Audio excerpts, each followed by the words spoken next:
Hello and welcome back, YouTubers, to another episode of Pokemon Theories. I'm your host, Protomario, and this is the show where we discuss theories ranging from Red being a ghost to why the heck Jinx looks the way she does. Hello and welcome back, YouTubers, to another Pokemon Theory. This theory was asked by Lift for Glory. How long did it take for Red to complete his journey?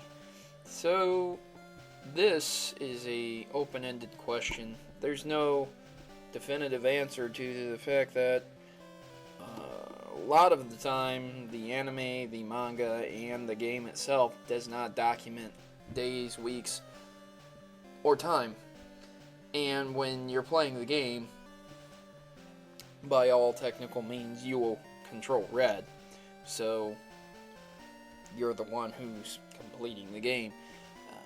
If you go by speedrunners, you know, the game can be completed in 3 seconds, 0 seconds, so it takes them 0 seconds to complete their journey.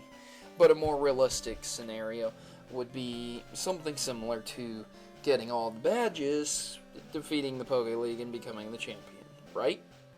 So, the more realistic scenario would be that it would take roughly 4 hours to complete their journey from start to finish, doing a speed run.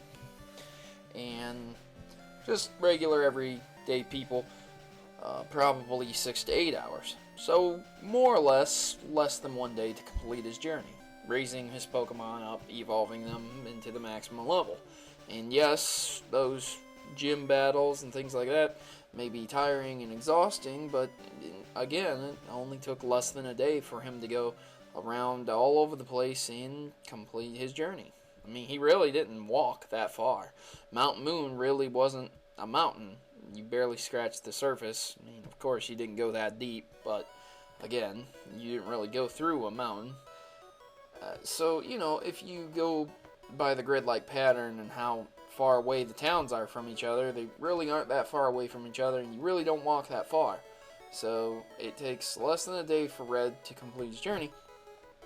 But what if that statement itself weren't exactly true? You see, what defeats this is that Red has a Pokemon known as Espeon.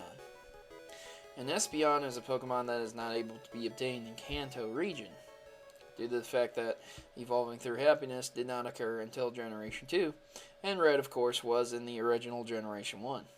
So, when you encounter him in Generation 2, what happened? How did he get an Espeon? So, that's a good question in itself also. And sometimes he has a Lapras, sometimes he has an Espeon. It's a question, which one is more canon? I don't know, I don't care. The point is, at one point in time, he had an Espeon. So that would require him an extensive amount of training to get his Eevee happy enough to evolve. The way that Red got his Pokemon was, I believe they went through the Pokemon Yellow, so that he got Pikachu, Charmander, Squirtle, Bulbasaur. He acquired a Lapras from Silpho, ran into a Snorlax, and of course got an Eevee for free. That would account for all the Pokemon that he has. So once again, only 6 to 8 hours at max, maybe longer if he quote-unquote caught them all, but there is no record stating that Red caught every single Pokemon there was or completed the Dex. He was only a champion.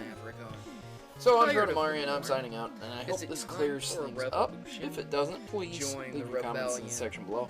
How long do you think it really took Red to complete his journey?